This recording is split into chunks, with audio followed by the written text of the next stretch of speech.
Bonjour à tous et à toutes, j'espère que vous allez bien.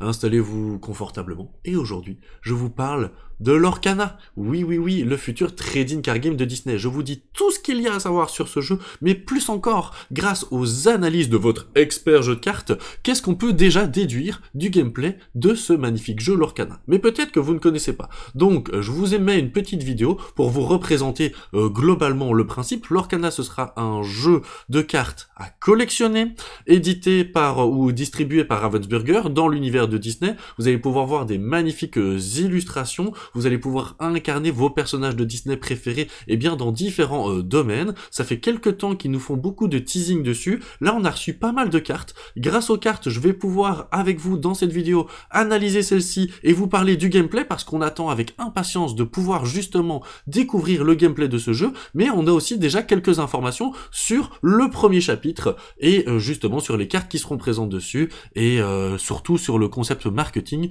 de ce jeu. Alors, allons découvrir ensemble le premier chapitre rapidement avant de découvrir les cartes et de vous parler du gameplay. Mais donc l'aventure va commencer en automne 2023, vous aurez différents produits à la vente, comme par exemple les decks de démarrage avec des jetons de jeu, on va en reparler dans le gameplay, les livrets de règles, les boosters contenant des cartes aléatoires et des personnages qui seront déjà présents avec ceci qui est déjà intéressant en termes de gameplay. Premier petit arrêt de gameplay, oui, ceci ça vous donne des indications parce que c'est des decks préconstruits, d'accord, mais vous allez pouvoir les choisir et vous allez donc pouvoir choisir certains types de decks avec certaines couleurs qui vont vous donner sans doute des compétences, des caractéristiques de deck building spécifiques. Ensuite on descend un petit peu, pourquoi? Parce que ce qui est intéressant de découvrir, jeu de cartes à collectionner dit booster, et booster dit première annonce de ma part, attention, je peux me tromper, hein, je ne fais que des expectatives, mais à partir du moment où il y a des boosters, où il y a des cartes communes, des inhabituelles, des rares et des très rares ou des légendaires et une carte brillante, moi ça me fait penser à tous les jeux de cartes comme Magic, Pokémon, Yu-Gi-Oh, Flesh and Blood, One Piece, des jeux de booster, et donc qui dit booster dit pour moi draft. Attention, première annonce, j'annonce du draft, et peut-être du scellé. Draft et scellé. Première annonce de gameplay, ça c'est du gameplay qui risque de m'intéresser, j'espère qu'ils auront peut-être travaillé à permettre à faire du draft ou du scellé, en tout cas de pouvoir jouer avec des boosters. Ah, vous voyez, vous attendiez pas à cette annonce-là. Je peux me tromper, hein, évidemment. Et ça, on le saura très bientôt. Faire plaisir avec un coffret cadeau que vous connaissez sans doute, des tokens un petit peu spécifiques, des cartes brillantes et des cartes plus grandes. Et le choix ultime, le trésor avec des boîtes de stockage, des rangements, des jetons de jeu, on va en reparler, et des guides de joueurs. Ensuite, ils annoncent plein d'accessoires, des protège-cartes, des boîtes de rangement, des tapis de jeu, des classeurs à cartes, donc tout ce qui fait, franchement, le principe même d'un jeu de cartes à collectionner. Donc là, franchement, vous avez un petit peu toutes les informations sur comment ce jeu, il va se vendre, de manière générale. Alors, évidemment, ça donne énormément envie, personnellement, parce que quand je vois les illustrations, c'est clairement le genre d'illustration qui peut m'intéresser. Dites-moi, vous, dans les commentaires, si ça pourrait vous intéresser aussi.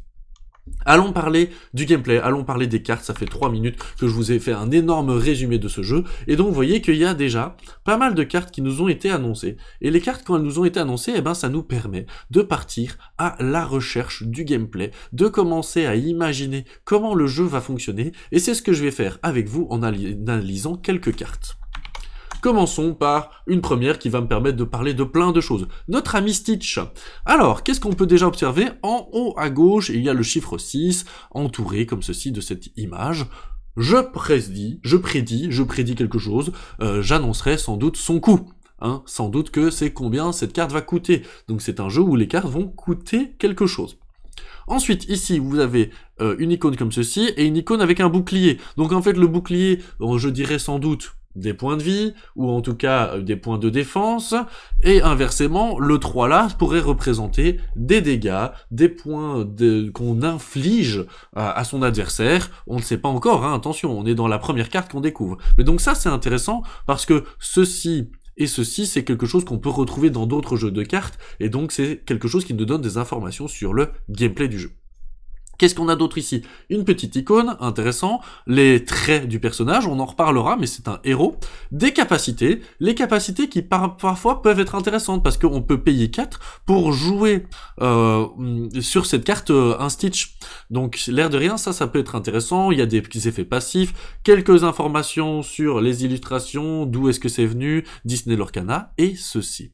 Ceci, ça s'appelle les pips, le lore. On ne sait vraiment pas à quoi ça va nous servir. Et c'est vraiment la question que vous allez peut-être pouvoir répondre. À quoi peuvent bien servir ces pips, ce lore, cette icône qui est présente sur certaines cartes. Mais donc, essentiellement, qu'est-ce qu'on a? Un coup de carte, une attaque, une défense, des pouvoirs, quelque chose qui ne nous étonnerait pas trop normalement. Découvrons d'autres cartes. En même temps, ça vous permet de découvrir le jeu avec moi. Un coup encore, donc cette carte coûterait pas très cher, serait pas obligatoirement très forte. Tiens, elle a un autre logo, donc elle fait peut-être partie d'un autre clan de cartes avec lesquels on a le droit de jouer pour le deck building. C'est un vilain capitaine pirate nanani nanana. Il a encore une fois ce petit pips là. Tiens, il en a qu'un seul. Et surtout, Challenger plus 2. Quand on va challenger, on sait pas ce que ça veut dire, challenger, ce personnage, lui, il va gagner plus 2. Donc ça pourrait correspondre au fait que challenger, comme il va gagner de l'attaque, si nos expectatives sont bonnes, hein, comme il va gagner de l'attaque, ça pourrait se dire, eh bien, quand il va attaquer, il va gagner plus 2 d'attaque. Par contre, quand il se fait attaquer, lui n'a pas plus 2 d'attaque. Et là, pour moi, il y a une idée de gameplay de, ah ben tiens, si le personnage il m'attaque, je lui envoie des dégâts en retour, qui ne seront peut-être pas suffisants pour l'éliminer, on va voir ça un peu plus tard, mais par contre quand moi j'attaque, je deviens un peu plus puissant. Donc ça pourrait être un système d'attaque-défense qui ne sont pas les mêmes. Vous voyez ce que je veux dire? C'est-à-dire que moi j'inflige mon attaque à la défense de mon adversaire, et mon adversaire m'inflige son attaque à ma défense, et ensuite sans doute des destructions de cartes. Découvrons d'autres cartes pour parler encore plus de gameplay. Eh ben, c'est pas en faisant ça qu'on va y arriver, mais en faisant ceci, normalement. Oui, Aurora, un autre personnage, 5, donc elle coûterait, hein, si c'est sans doute le coût, hein, et je pense que ça, on peut clairement se le dire entre nous.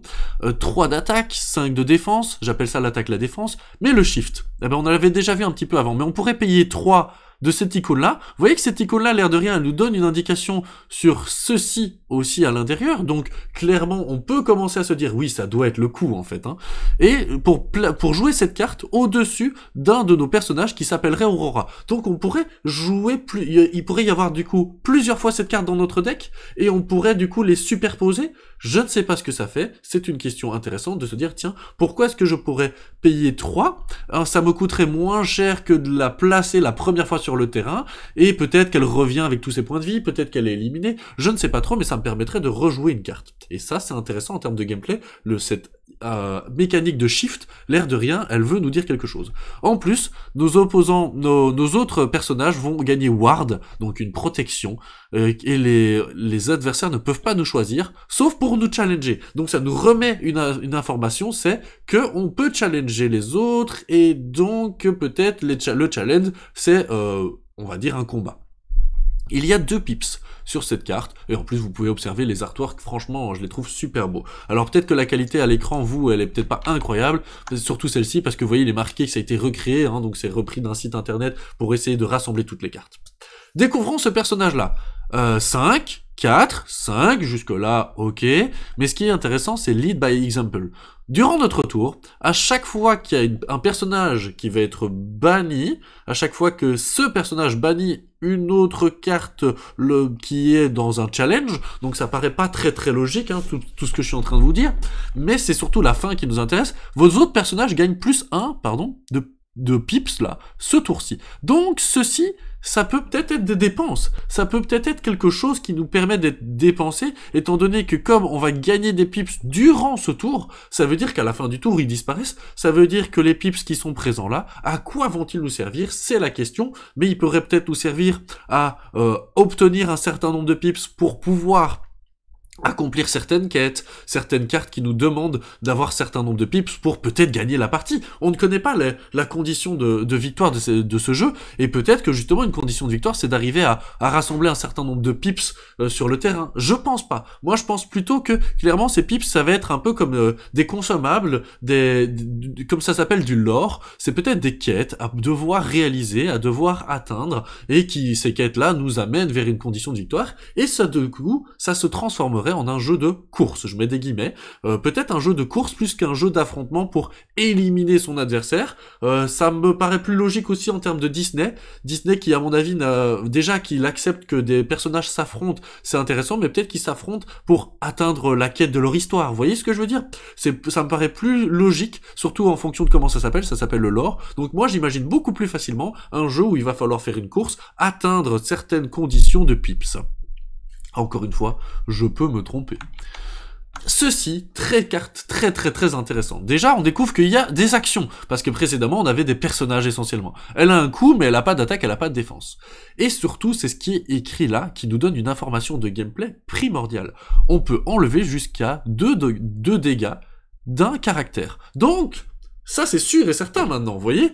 Ça veut dire qu'il va y avoir des dégâts qui vont être placés sur nos personnages, et que ces dégâts, on va pouvoir du coup les enlever. Donc les dégâts sont persistants. Ça, c'est une information de gameplay du jeu, et ça veut dire que ce que je vous disais précédemment, évidemment je l'avais un petit peu réfléchi, mais donc l'attaque et la défense, ça veut sans doute plutôt dire ses points de vie, ça c'est les points de dégâts qu'il peut infliger.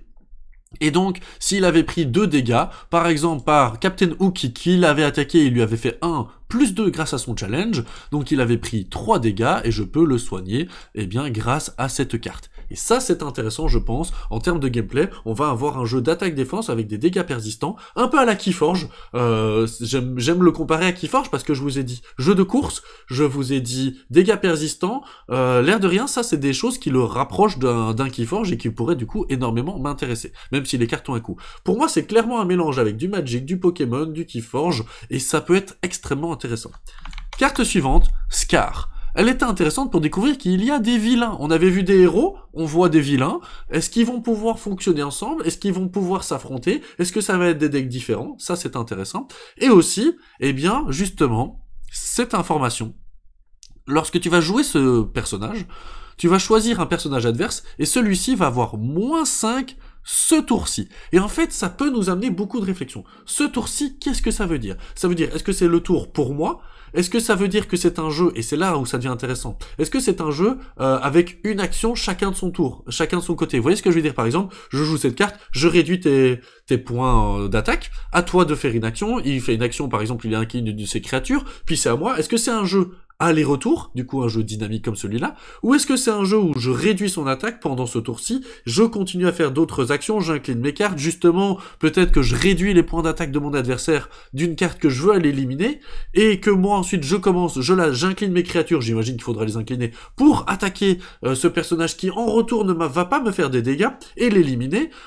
C'est intéressant, et ça nous amène à des réflexions plus grandes sur, encore une fois, comment le jeu va fonctionner. Moi, je pense que c'est plutôt, quand ils disent « this turn », et c'est mon avis, c'est « this turn », c'est mon tour, et j'ai l'impression que ça va plutôt être « je joue mon tour, tu joues ton tour », et pas un jeu d'aller-retour.